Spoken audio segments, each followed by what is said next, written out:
Queridos, graça e paz. Vamos abrir nossas Bíblias no Evangelho de Mateus, capítulo de número 7. Chegamos ao último capítulo do Sermão da Montanha ou do Sermão do Monte. Mateus, capítulo de número 7, do verso 1 ao verso de número 6. Mateus 7, do verso 1 ao verso de número 6. Todos acharam? Lemos juntos a palavra do Senhor. Não julgueis para que não sejais julgados, pois com o critério com que julgardes, sereis julgados. E com a medida com que tiverdes medido, vos medirão também. Porque vês tu o argueiro no olho de teu irmão, porém não reparas na trave que está no teu próprio? Ou como dirás a teu irmão: deixa-me tirar o argueiro do teu olho, quando tens a trave no teu? Hipócrita, tira primeiro a trave do teu olho, e então verás claramente para tirar o argueiro do olho de teu irmão. Amém. Até aí, eu falei os 6, mas até os 5, 6 da semana que vem. Vamos orar nesse instante, pedindo ao Senhor que fale ao nosso coração, que nos faça entender a sua santa, poderosa palavra. Deus amado, nós te damos graças por estarmos aqui reunidos para te louvar, para adorar ao Senhor, bendizer o teu santo nome. Abençoa, meu Pai, cada um que está ouvindo a palavra nesse instante. Aqueles irmãos que estão enfermos e que não puderam vir, aqueles que estão, ó Deus, em viagem nesse período de férias, que o Senhor os guarde, os proteja, os livre de todo mal, aonde quer que estiverem nesse instante, assistindo esse culto ou participando de algum outro culto em alguma outra igreja, que o Senhor os abençoe poderosamente. Fala conosco nesse instante, ó Pai. Esse é o nosso desejo e a nossa oração, em nome de Jesus. Amém e amém. Nós somos ávidos em fazermos pré-julgamento de todas as coisas, ou se não, de quase todas as coisas. Toda a história tem dois lados, e nós sabemos disso, mas parece que nós não levamos em consideração quando ouvimos alguma coisa a respeito de outra pessoa. E é muito comum, então, nós termos a seguinte postura diante de uma notícia. Dois exemplos de como que a gente, por vezes, se porta diante de uma notícia. Está sabendo que José se separou de Maria? A conduta, por vezes, eu sabia. Aquilo nunca me cheirou bem. Eu sempre tive uma suspeita que aquele jeito dele, que aquela maneira que ele falava, aquilo, por certo, foi ela que descobriu a traição. Ou então, quando ouvimos a seguinte notícia: olha, fulano comprou uma baita casa naquele bairro. Ah, mas também, do jeito que vai, é capaz de comprar logo a cidade toda. Com o dinheiro dos outros, trabalhando na prefeitura, é fácil demais. Ou então, é muito fácil ter uma casa dessa. O negócio é pagar depois, porque está devendo até o último prego que colocou na madeira da casa. É muito comum nós encontrarmos posturas de pré-julgamento muito rápida, antes mesmo de obtermos a totalidade da notícia. É essa a razão pela qual, inclusive, nós temos uma propagação tão grande de fake news. Porque probabilidades passam a se tornar fatos. As pessoas transmitem com muita rapidez uma informação que não foi dada completa. Circula nas redes sociais muitas brincadeiras em torno desse seguinte, de como que as conversas, por vezes, giram nas cidades, nas comunidades, e como que as pessoas são ávidas em transmitir uma mensagem, uma notícia, que nem elas mesmas têm as informações completas da situação. É alguém que se acidenta de moto, ou alguém que quase se acidenta de moto, mas de repente a notícia se espalha que ele se acidentou, que foi transferido para a UTI, e até mesmo aqueles que dizem que morreu por conta do acidente de moto, sem nem ter tido o acidente. É muito comum nós encontrarmos notícias desse tipo. E aqui nós vamos perceber a maneira como Jesus nos exorta e nos alerta ao cuidado que nós devemos ter ao fazermos qualquer tipo de julgamento. A Bíblia vai nos recomendar a zelarmos pelo nome do nosso irmão, a zelarmos pelo nome do próximo, antes de qualquer outra coisa. Só que nós, por vezes, temos a postura inversa, nós sujamos o nome do nosso irmão antes de conversarmos com ele. Nós devemos promover o bom nome do nosso próximo, e a gente aprendeu isso no 9º mandamento. Mas, na verdade, por vezes, nós preferimos difamar, sem termos sequer certeza de que tais acusações, de fato, possam proceder. Eu preciso, irmãos, promover o nome do meu próximo, eu preciso me calar diante de algumas situações para não levar adiante aquilo que não edifica. Mas aí vem a segunda questão. Se eu não devo proclamar ou propagar uma notícia da qual eu não tenho a certeza completa, se eu não devo fazer um pré-julgamento, porque a Bíblia diz que nós não devemos julgar para não ser julgados, então quer dizer que eu nunca devo julgar, que qualquer julgamento que eu venha fazer está sempre errado, é sempre equivocado. Como é que nós lidamos com essa questão entre o poder julgar e o abster-se de julgar? Um dos versículos mais mal compreendidos na Bíblia Sagrada é exatamente esse versículo 1 de Mateus 7. Não julgueis para não ser julgados. Há quem defenda que porque todos pecaram e não há um justo sequer, nós estamos impedidos de tomar qualquer atitude contra o pecado alheio. Porque todos pecaram, então todo mundo está na mesma situação, então não vamos julgar ninguém, não vamos punir ninguém. A disciplina eclesiástica na igreja é um equívoco, é um absurdo, porque no final das contas são pecadores julgando os outros pecadores. Então vamos fazer o seguinte, todo mundo vive sua vida, mas ninguém julga absolutamente ninguém. Há ainda aqueles que tentam suavizar o pecado, diz o seguinte: não, a igreja é lugar de amor, a igreja é lugar de perdão, a igreja é lugar de paz, não é lugar para julgamento, não é lugar para punição, para disciplina. Então vamos amar, não vamos julgar, para nós não sermos julgados. Só que a mesma Bíblia Sagrada que diz não julgueis para não ser julgado, é aquela que nos ensina a fazermos alguns julgamentos. A gente vai encontrar alguns textos na Bíblia Sagrada onde a gente encontra julgamentos que são corretos. Lá em Lucas 7, 41 e 43, você tem ali uma parábola que Jesus contou. E diz assim os versos 41 a 43 de Lucas 7. Um certo credor tinha 2 devedores. Um devia-lhe 500 denários e outro 50. E não tendo eles com que pagar, perdoou-lhe a ambos. Dize, pois, qual deles o amará mais? E Simão respondendo disse: tenho para mim que é aquele a quem mais perdoou. E disse então Jesus: julgaste bem. Em uma parábola, Jesus instiga Pedro a fazer um julgamento sobre qual dos 2 devedores o amaria mais diante da dívida paga. Pedro diz: certamente foi o que mais foi perdoado. Certamente o que tinha a dívida mais alta foi exatamente aquele que mais foi perdoado pelo Senhor. Então Jesus diz: muito bem, seu julgamento foi correto. Nós vamos encontrar lá em 2 Crônicas 19:6 a seguinte expressão: e disse aos juízes: vede o que fazeis, porque não julgais da parte do homem, senão da parte do Senhor, e ele estará convosco quando julgardes. Você vai encontrar também em Lucas 12, verso 57, Jesus dizendo o seguinte: e por que não julgais também vós mesmos o que é justo? E ainda em 1 Coríntios 5,12, num texto que Paulo fala sobre o julgamento, Paulo vai dizer: porque que tenho eu que julgar também os que estão de fora? Não julgai vós os que estão dentro? Então, nós temos muitos textos onde o julgamento é permitido, incentivado e estabelecido como sendo um meio pelo qual Deus determinou para cuidar do seu povo, para zelar do seu povo, para proteger o seu povo de erros ainda maiores. Então, como é que a gente fica, então, diante dessa expressão, não julgue, quando a própria Bíblia nos dá legalidade para fazermos alguns julgamentos? A própria Bíblia vai nos exortar, irmãos, quanto à necessidade de nós estarmos atentos contra ventos de doutrina.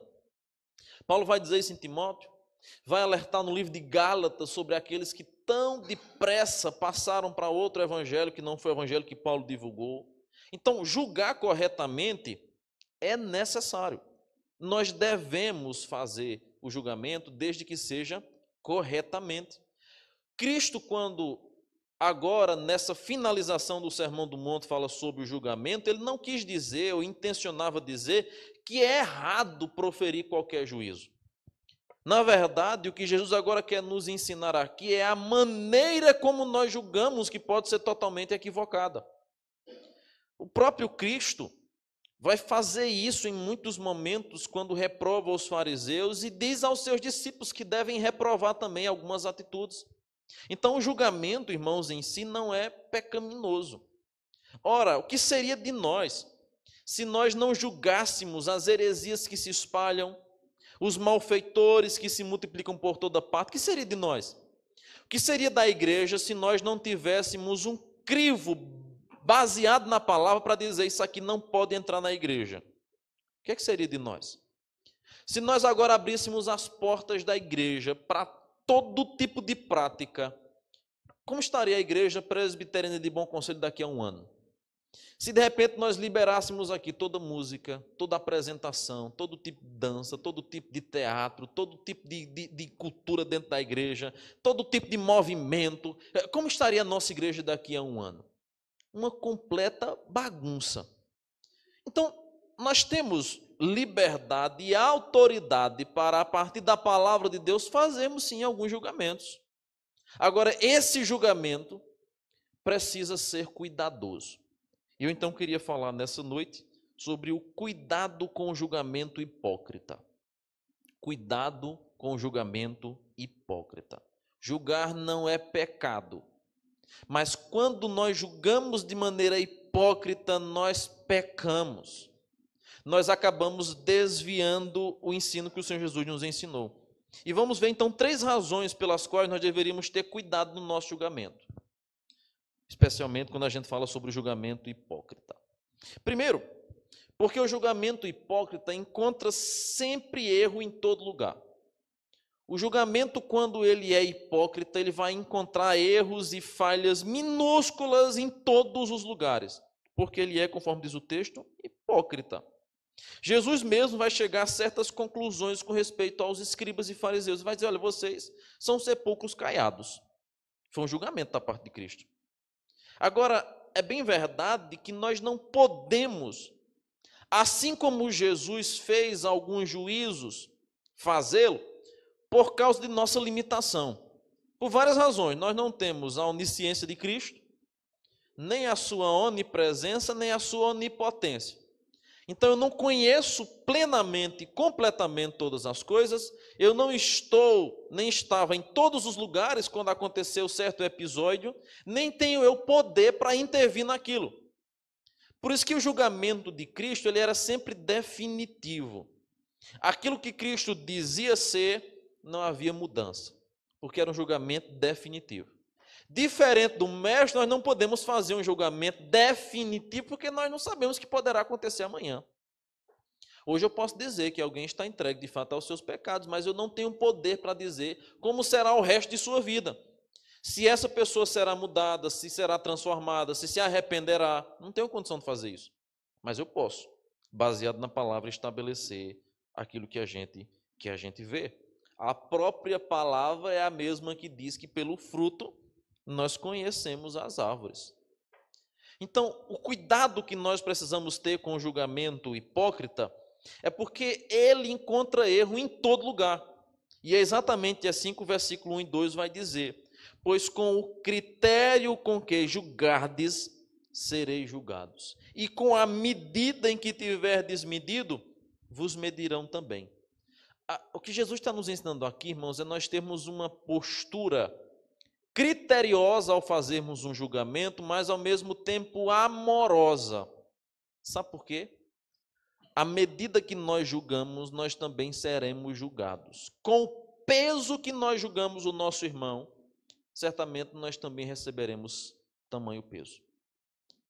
É isso que faz com que a gente, inclusive, tenha maior misericórdia para com aqueles que caem, para com aqueles que tropeçam. Eu devo corrigir, eu devo exortar, eu devo disciplinar o membro faltoso, sim, mas de que maneira? Em amor. reconhecendo que o pecado do meu irmão poderia também ter sido meu pecado, poderá ser o meu pecado. Por isso que aquele que está de pé precisa vigiar para não vir a cair no pecado que condenou no seu irmão. Mas quando eu faço um julgamento sem amor, sem misericórdia, sem graça, o que é que acontece comigo? A mesma medida que eu apliquei no julgamento do meu irmão, também será a medida que vai me acudir, ou que vai me alcançar. Por isso Jesus diz: não julguem para não serem julgados, pois o critério que vocês julgam é o critério que também vocês serão julgados. Perceba, a questão aqui é dada ao critério, especialmente no versículo 2. E aí nós temos do versículo 3 ao versículo 4 uma outra lição. Por que nós devemos ter cuidado com o julgamento hipócrita? Primeiro, porque ele encontra o erro em todo lugar. Segundo, porque o julgamento hipócrita, irmãos, é sem discrição. E aqui perceba quando o versículo 3 diz assim: por que vês tu o argueiro no olho de teu irmão, porém não reparas na trave que está no teu olho? Essa imagem argueiro, a imagem de trave, ela reflete muito bem dois aspectos da construção. Uma grande haste de madeira que dá sustentação e que tem visibilidade, e uma pequena farpa desta grande haste. Um tem uma trave, ou que a gente chama um poste, dentro do seu olho. O outro só está com um pequeno cisco. Jesus vai dizer: por que é que você agora quer tirar a trave do olho do seu irmão, o cisco do olho do seu irmão, se você está com um poste dentro do seu olho? Tira primeiro esse poste dentro do teu olho, para depois tirar o cisco que está no olho do teu irmão. É muito semelhante à postura que ele adota com os fariseus, quando vai dizer o seguinte: vocês coam um mosquito e engolem um camelo. Hipócritas e fariseus. Vocês cuidam das minúcias, mas o principal problema vocês não combatem. É exatamente a mesma ideia que Jesus agora quer tratar quando fala sobre esse julgamento sem discrição. Porque ser crítico e fazer discriminação é indispensável. A gente precisa de fato ter um espírito crítico para muitas coisas. A gente precisa ter cuidado com quem a gente conversa, com quem a gente fala, com quem a gente confia, aonde a gente vai. A gente não pode confiar em todas as pessoas, isso é um fato. Mas ser hipercrítico é lamentável. E é exatamente isso que a gente vai ver aqui agora, quando na Bíblia Sagrada nós vamos encontrar exemplos de como que a nossa crítica deve ser ponderada, cuidadosa, para que nós também não sejamos julgados no mesmo critério. Você vai ver, por exemplo, lá em Êxodo 23:1, que nós não devemos dizer o que é falso. Diz assim: não espalharás notícias falsas, nem darás mão ao ímpio para seres testemunha maldosa. Com respeito ao julgamento, não seja uma falsa testemunha. Não diga que viu sem não ter visto. Não afirme algo que você não testemunhou. Não se comprometa com algo que você não tem certeza absoluta. É preciso ter cuidado, não espalhe notícias falsas, vai dizer Êxodo 23:1. Lá em Provérbios 11:13, nós temos um texto que para mim é precioso. Diz assim, ó: o mexeriqueiro, fofoqueiro, descobre o segredo, mas o fiel de espírito o encobre. E aí a gente sempre entra num duelo, né? Mas como é que pode um negócio desse? Porque quer dizer que agora a gente vai acobertar os erros dos outros? Não é sobre isso que o texto está falando. É sobre cuidar do zelo, do nome do nosso próximo. Não é você ser tolerante, não é você ser conivente com o pecado, com o erro, é você ser criterioso, cuidadoso, mas ao mesmo tempo ter graça em não torná-lo ainda pior. Porque para um cão morto não é necessário mais você dar chute. Então o texto vai nos dizer que o mexeriqueiro descobre o segredo. Nós temos ainda uma outra recomendação sobre isso, lá em Provérbios 18:8, quando diz assim: as palavras do maldizente são doces bocados que desce para o mais interior do ventre. É a imagem daquele que é maldoso na prática do julgamento. E há muitas pessoas que são de fato maldosas em fazerem um julgamento de uma pessoa ou de alguma coisa. E a Bíblia vai nos dizer claramente: não julguem para não ser julgados. O pecado que aqui é evidenciado, que é mencionado como condenação, é muito semelhante àquele caso de Davi. Lembre, 2 Samuel 12, do versículo 1 a 7. Uma historinha é contada a Davi de que um homem rico roubou e matou uma cordeirinha de um homem pobre. Davi condena aquela atitude, e aí vem um profeta e diz: esse homem é tu, Davi. É essa ideia, é esse crivo que Jesus quer que a gente utilize em nosso pré-julgamento. Por isso que eu digo sempre que eu tenho todas as suspeitas possíveis de alguém que, quando vê o outro caído no seu pecado, se acha santarrão demais ao dizer: isso é inaceitável, isso é um absurdo. Que alguém faça uma coisa dessa, jamais eu faria uma coisa desse tipo. A Bíblia vai nos dizer: cuidado. Aquele que está de pé, cuidado para que não caia. Não ache que o pecado do seu irmão supera abundantemente as suas próprias faltas. Não seja como Davi: tal homem tem que ser morto. Quando na verdade o profeta vai dizer: tal homem é tu, Davi. Os teus pecados também te condenam. Por isso que agora a menção bíblica é: cuidado. À medida que vocês julgam, também serão a medida em que serão julgados. Porque o julgamento hipócrita, ele não tem discrição.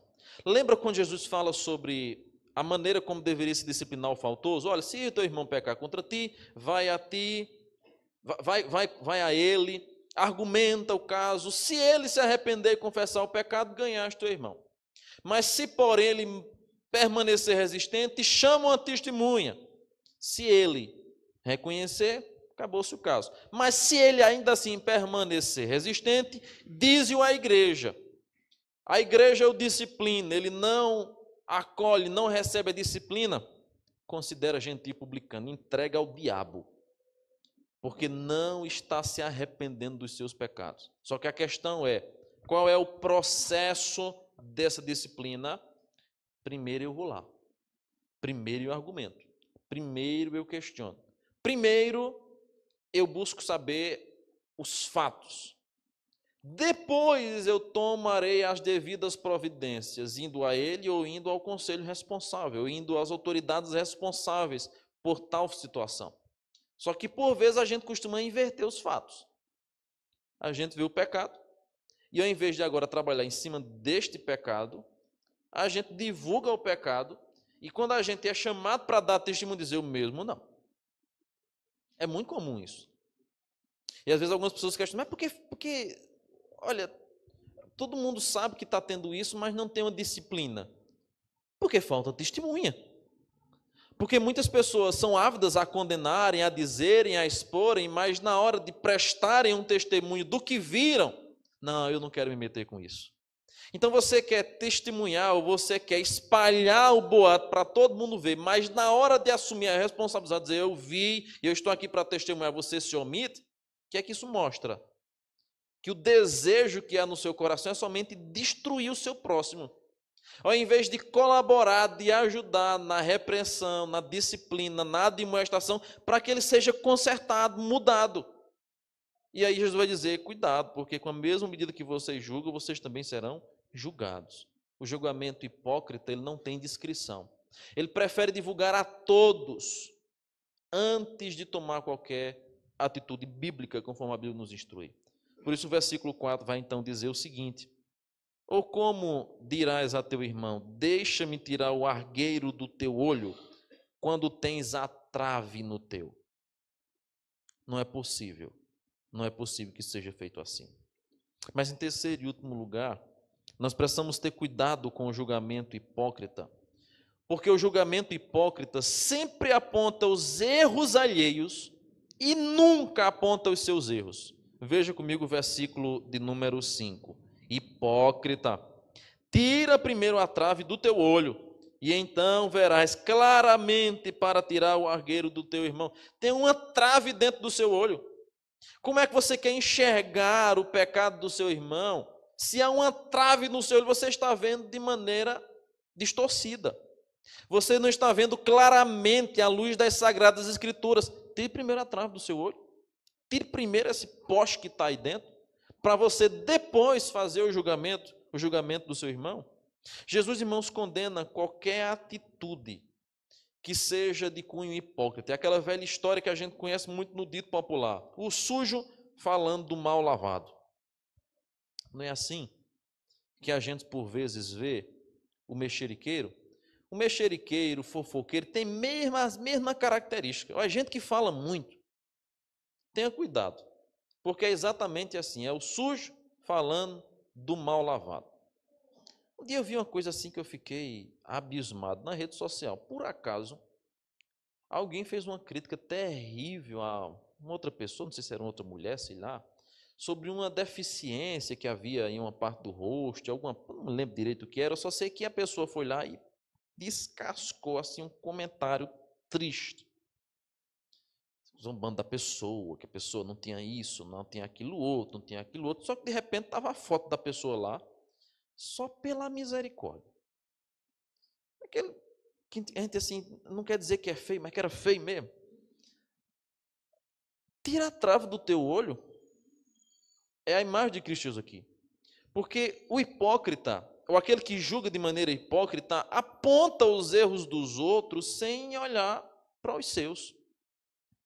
Não tem medida nas suas palavras, não tem medida na sua língua. Então, critica de maneira desnecessária, apontando os erros sem observar os seus. Eu digo sempre, tenha muito cuidado quando você vai fazer a crítica a alguma coisa. Seja crítica à comida, seja crítica à vestimenta, seja crítica a ambiente, a automóvel, seja lá o que for, porque se você não fizer melhor, você está sendo injusto. Tem gente que é afiada em criticar a comida dos outros, aí você vai comer na casa do indivíduo, meu pai do céu. É uma língua terrível para criticar, mas na hora de fazer o temperinho lá, não acerta não, desanda o negócio. Então, cuidado com a língua afiada para criticar exageradamente os outros quando você não dá conta do serviço. E ainda que dê conta do serviço, irmãos, a Bíblia diz, não sejam os teus lábios que te louvem. Olha, quando vem gente para mim fazendo proposta de alguma coisa, porque eu faço muito bem, eu já fico meio assim. Vamos ver, né? Porque quem faz bem feito, seja lá o que for, não fica fazendo propaganda, não. Só faz propaganda de si mesmo quem não faz bem feito, seja em qual área for. Porque um bom profissional, alguém que é habilidoso em qualquer coisa, está sempre dizendo assim, eu preciso melhorar nisso aqui. Isso aqui não está tão bom. De vez em quando eu vejo a irmã Luísa com essas conversas aqui na igreja. Faz um bolo com a perfeição, assim, que eu fico olhando assim mesmo. Tem um negocinho, eita pastor, mas o bolo não prestou. Eu digo, minha irmã, acaba com isso. Um bolo perfeito desse, bonito desse jeito, gostoso aqui, a irmã está dizendo que não está bom, porque, permita, irmã, usar essa expressão. Sei que a irmã não gosta que use, não. Mas a ideia de quem sabe fazer uma coisa, não fica, veja como eu faço bem. Olha que coisa maravilhosa que eu fiz. Veja como eu sou habilidoso. Não seja o teu lábio que te louve. Estou usando um exemplo cotidiano do nosso dia a dia, porque isso se aplica à nossa vida espiritual, a maneira como a gente critica o irmão que é faltoso em uma área da igreja, que critica o irmão que é faltoso em uma área na família, em uma área no trabalho, e a gente, por vezes, não tira o argueiro do nosso próprio olho. A gente descasca a família dos outros, mas a nossa família está cheia de desajustes também. Cuidado, à medida que você critica, será à medida que você será criticado. A viga era uma pesada peça de madeira usada em construção, e é usada até hoje em construção. O cisco, ou a pequena flecha, é só um ciscozinho, um pozinho de madeira. Mas aqueles que estão carregando uma viga querem fazer a crítica daqueles que têm apenas um cisco. Tenha cuidado com isso. Então, para nós concluirmos, julgar, irmãos, é sempre falta de amor? Hoje a gente está vendo aí um crescimento de um evangelicalismo, onde as igrejas assim, olha, entre, venha para cá, porque aqui não tem julgamento. Aquele antigo pastor presbiteriano que se desviou e tudo mais, e depois se enveredou por um caminho tortuoso, aí caiu o Fábio. Recentemente, abriu igreja. Falou mal de igreja a vida inteira, aí de repente abriu igreja lá. Aí a logomarca é a seguinte, chegue para cá, aqui não tem julgamento, aqui não tem condenação, aqui não tem punição, nem olhar troncho para os seus pecados. Aqui é lugar de amor e de acolhimento. É uma mensagem bonita. Só que não é essa a ideia que Jesus nos transmite. Até porque você, quando se torna membro de uma igreja, você faz voluntariamente. Então, você se tornou membro da igreja, ninguém botou na sua igreja. Você tem que ser membro da igreja. Você tem que descrever a confissão de fé. Você tem que crer e responder positivamente às perguntas que eu vou fazer. Você tem que ser membro. Não.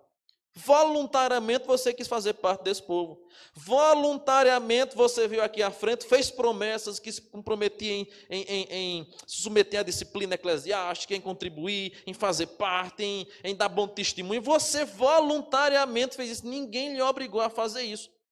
Por que agora, quando você é chamado a atenção, você não quer se submeter àquilo que você voluntariamente prometeu?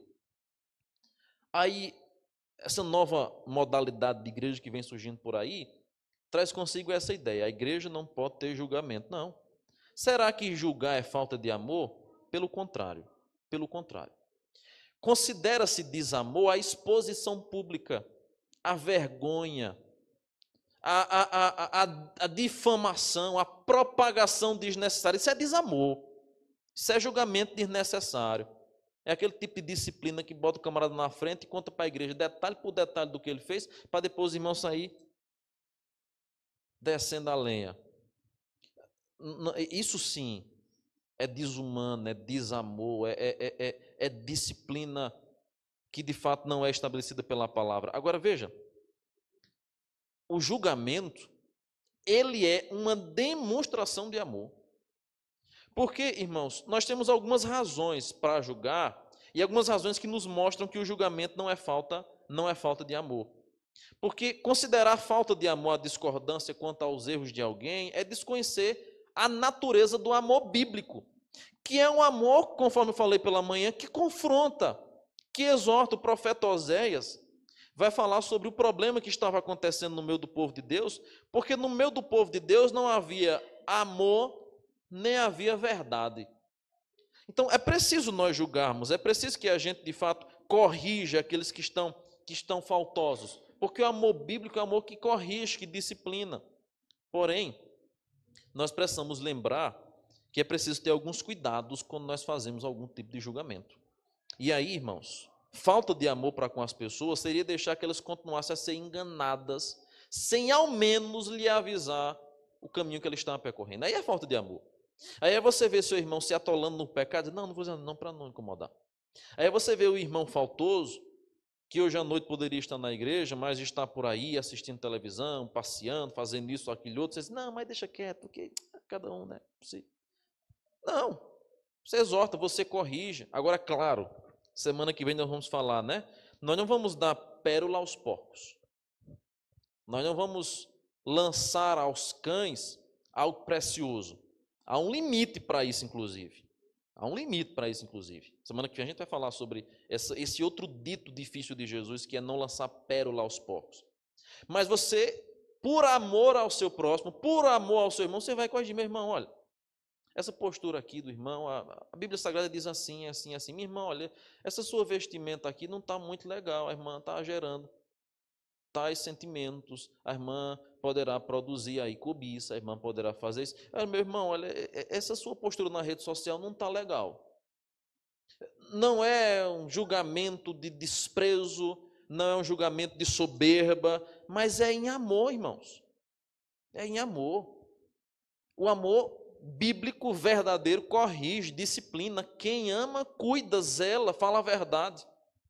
Então, nós podemos julgar, mas esse julgamento deve ser feito em amor. Quem nunca julga, contribui para que o erro se propague e para que o erro permaneça, para que as pessoas permaneçam equivocadas, continuem pecando, continuem caindo. Não é amor isso. Em resumo, então, o que a gente precisa aprender? Primeiro, que a gente precisa examinar nós mesmos. Antes de qualquer julgamento, examine a si mesmo. Vai ler agora, Santo Ceia do Senhor, 1 Coríntios 11. Examine-se, pois, o homem a si mesmo, e assim coma do pão e beba do cálice. Autoexame. Segundo, coloque sobre o mesmo juízo, esteja pronto para admitir que você também está sujeito a errar, que você também está sujeito a pecar, a dizer bobagem. Não é só o outro que faz isso, não. É a gente que faz também. A gente tropeça, a gente é falho, a gente é relapso às vezes em algumas coisas. Terceiro, o nosso alvo no julgamento, irmãos, deve ser ajudar os outros a corrigir o que porventura tenham feito ou tenham dito de maneira errônea. Não matá-los, não puni-los, não escanteá-los, não esquecê-los, mas é ajudar. É esse o propósito do julgamento. Ajudar o próximo a ser melhor, enquanto eu mesmo melhoro à luz do erro, do pecado, da falha do meu irmão. Então, não julgueis, para que não sejam julgados. Não é aqui uma palavra de que agora eu vou viver a vida, cada um viva a sua, eu não vou julgar absolutamente nada, para mim está tudo bom, eu vou ouvir todas as coisas, não vou julgar, eu vou ver todas as coisas, não vou julgar. Não. Ele vai dizer que a gente deve experimentar os espíritos, que a gente deve julgar todas as coisas. Paulo vai dizer em 1 Tessalonicenses, que a gente deve ter cuidado, zelo. Nós podemos julgar, mas esse julgamento não deve ser hipócrita. Cuidado com o julgamento hipócrita, é a lição do verso 1 ao verso 5 de Mateus, capítulo 7. Nós vamos orar nesse instante, vamos ficar em pé. Enquanto nós oramos, nós pedimos graças ao Senhor, ou graça ao Senhor, para que nosso critério de julgamento, para que a nossa vida cada dia mais seja aprimorada, aperfeiçoada, e assim a gente tenha graça para suportar o dia mau, graça para fugir da tentação, graça para abandonar a prática pecaminosa e sermos aperfeiçoados no amor. Pai amado, muito obrigado pela tua palavra, pelo teu ensino e pela tua repreensão. Que possamos julgar todas as coisas, reter o que é bom. Que possamos ter cuidado com a nossa língua, com o nosso pré-julgamento. Que possamos, ó Deus, observar corretamente todas as coisas e julgá-las quando necessário e preciso, mas não para o desdém, a humilhação do próximo, mas para a edificação. Aquilo que for bom, aquilo que for agradável, aquilo que seja virtuoso, que glorifique o teu santo nome, seja isso que ocupe nosso pensamento, seja isso que ocupe os nossos lábios, seja esse o nosso procedimento na vida. Nós oramos assim, ó Pai, pedimos a tua graça, em nome de Cristo Jesus. Amém e amém.